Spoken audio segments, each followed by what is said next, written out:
విశాఖపట్నంలో పిసిసి అధ్యక్షురాలు వైఎస్ షర్మిలారెడ్డి ఉక్కు కార్మికుల కోసం చేస్తున్న ఆమరణ దీక్షలో వైఎస్ఆర్ జిల్లా కాంగ్రెస్ అధ్యక్షులు విజయ్ జ్యోతి పాల్గొన్నారు.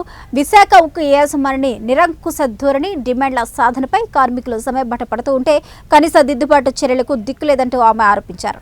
కార్మికుల సమస్యలు పరిష్కరించాలన్న కనికరం కూడా లేదని విమర్శించారు. అన్యాయాన్ని ప్రశ్నించిన కార్మికులను సైతం ఉద్యోగాల నుంచి సస్పెండ్ చేయడం దారుణమని వాపోయారు. కాంగ్రెస్ పార్టీ పక్షాన విశాఖ స్టీల్ ప్లాంట్ యజమానికి డిమాండ్ చేస్తూ తక్షణమే తొలగించిన 2000 మంది కాంట్రాక్ట్ కార్మికులను తక్షణ విధులకు తీసుకోవాలని ఆమె డిమాండ్ చేశారు. నేను నాతోటి కోఆర్డినేటర్స్ మా జిల్లాలో ఉన్న కోఆర్డినేటర్స్ అందరము మేము ఇక్కడికి రావడం జరిగింది. మేము ఎంతో గర్వంగా ఫీల్ అవుతా ఉన్నాం. అలనాడు రాజశేఖర రెడ్డి గారు ఏ విధంగా పేద ప్రజల కోసం పాటుపడి ఈ రాష్ట్రంలో ప్రతి ఒక్కరి క్షేమం కోసం పాటుపడినారో అదే ఉద్దేశంతో ఈ రాష్ట్రంలో కాంగ్రెస్ పార్టీ ప్రతినిధిగా కాంగ్రెస్ పార్టీ రాష్ట్ర అధ్యక్షురాలుగా ప్రజల కోసం పాటుపడుతున్న షర్మిలారెడ్డి గారి నాయకత్వంలో మేము పనిచేయడం ఎంతో గర్వంగా భావిస్తున్నాం. మా జిల్లాకు మేము ఎంతో గర్వంగా మేము ఫీల్ అవుతున్నాం. మనమంతా ఒక్కటే.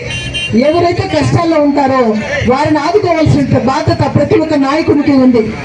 మనసున్న నాయకులుగా ఉండాలి కానీ మానవత్వం లేని నాయకులుగా ఈ రోజు ఇంతమంది ఉద్యోగులు పొట్ట చేతి పట్టుకొని మా గడుపులు కొడుతూ ఉన్నారంటే ఒక్క మాత్రం కూడా దయ లేకుండా ఈ రాష్ట్ర ప్రభుత్వం కావచ్చు, వారితో కలిసి కేంద్ర ప్రభుత్వం కావచ్చు, ఈ రకంగా రోడ్డు మీదకి పొట్ట చేతి పట్టుకొని కార్మికులంగా వచ్చే విధంగా చేయడం అనేది చాలా హేయమైన చర్యగా నేను భావిస్తూ ఉన్నాను.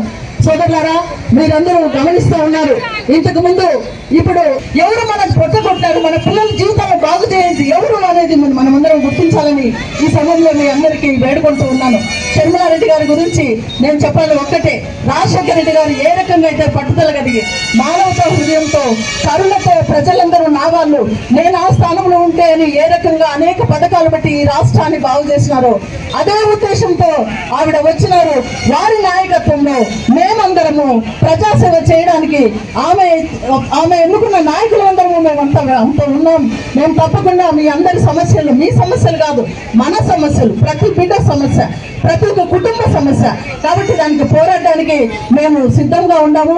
మేడం యొక్క నాయకత్వంలో మేము పనిచేస్తాము. కాంగ్రెస్ పార్టీని ఇక్కడ అధికారంలో తీసుకురావాలా. ముఖ్యంగా పేద ప్రజల కోసం మన రాహుల్ గాంధీ గారు ఎంతో పాటుపడుతూ ఉన్నారు. వారికి అధికార దాహం ఉంటే ఎప్పుడో సోనియా గాంధీ గారు ప్రధానమంత్రి అయ్యిండేవారు. ఆమె అధికార దాహం కాదు, ప్రజాక్షేమం కోసం చూస్తూ ఉన్నారు. రాహుల్ గాంధీ గారు ఈ రోజు ప్రధానమంత్రికి అయ్యేవారు కాదు. ఆయన ఆలోచనలు వేరుగా ఉన్నాయి. అందుకే ప్రజలు ఏంటంటే మంచి నాయకత్వంతో మీ క్షేమం చూస్తామంటే ఆయన ఎన్నుకోవడానికి ఇష్టం లేదు.